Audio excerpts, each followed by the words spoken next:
நண்பர்கள் அனைவருக்கும் நல்வணக்கம்ங்க. நீங்க இந்த பதிவுல பார்க்கிறது ஒரு நல்ல பெருங்கூட்டான, நல்ல ஒரு ஷோ குவாலிட்டி அமைப்பில இருக்கக்கூடிய ஒரு 4 பல் காராம்பசு கிடாரிங்க. அதாவது இந்த காராம்பசுக்கள பொறுத்தவரைக்கும் என்ன ஸ்பெஷல்னு கேட்டீங்கன்னா, இதனுடைய உடல் முழுவதும் கருப்பாக இருப்பதால் எந்த விதமான வெள்ளை புள்ளியோ, மறையோ ஒரு அளவும் கூட கிடையாதுங்க. நல்ல தெளிவாக நல்ல ஜெட் பிளாக் கலர்ல இருப்பதனால் இதனுடைய உடல் வந்து பார்த்தீங்கன்னா, அந்த சூரிய கதிர்கள உள்வாங்கக்கூடிய சக்தி படைத்தது. ஸோ, அதனால இந்த சூரிய கதிர்கள உள்வாங்கும் பொழுது என்ன ஆகும்னு கேட்டிங்கன்னா, இதனுடைய பால்ல வந்து விட்டமின் டி ஊட்டச்சத்து அதிகமாக இருக்குங்க.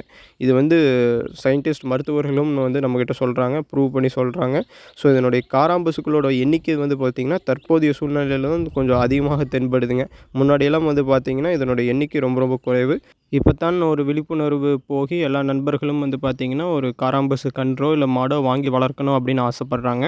ஸோ, இந்த ஷோ குவாலிட்டி கிடாரிய பொறுத்தவரைக்கும் வந்து பார்த்தீங்கன்னா, நல்ல கிடாரிங்க. ஒரு மாடு வைத்திருக்கணும். காராம்பசு கிடாரி நல்ல இளம் பொருள்ல ஒரு 4 பல்லுல நல்ல பெருங்கூட்டு கிடாரியாக வேண்டும் அப்படின்னு நீங்க நினைத்தால் நிச்சயமாக நீங்க இத சூஸ் பண்ணலாமுங்க. இதனுடைய கறவை திறன் வந்து பார்த்தீங்கன்னா, கன்றுக்கு போக நேரம் 2 லிட்டர். ஒரு நாளைக்கு நீங்க 4 லிட்டர் பால் கறந்துக்கலாமுங்க. கறவைக்கு கால் அணைக்க வேண்டும்ங்க. தலையத்துல அவங்க அதே ப்ரொசீஜர் ஃபாலோ பண்ணிட்டாங்க. ஸோ, நம்மளும் அப்படியே பண்ணிக்கிறோமுங்க. நீங்க பெரியவர்கள், பெண்கள், குழந்தைகள் என யார் வேண்டுமானாலும் ஈஸியா நீங்க போய் உட்காந்து கால் அணைச்சிட்டு, பால் கறந்துட்டு எந்திரிச்சு வரலாமுங்க. அதுவரைக்கும் மாடு எந்த விதமான டிஸ்டர்பன்ஸும் இருக்காது. நல்ல தெளிவான கிடாரிங்க. ஸோ, இந்த கிடாரி உங்களுக்கு தேவைப்பட்டால் கான்டாக்ட் பண்ணி தெளிவுபடுத்தி வாங்கிக்கலாம். நன்றி, வணக்கம்.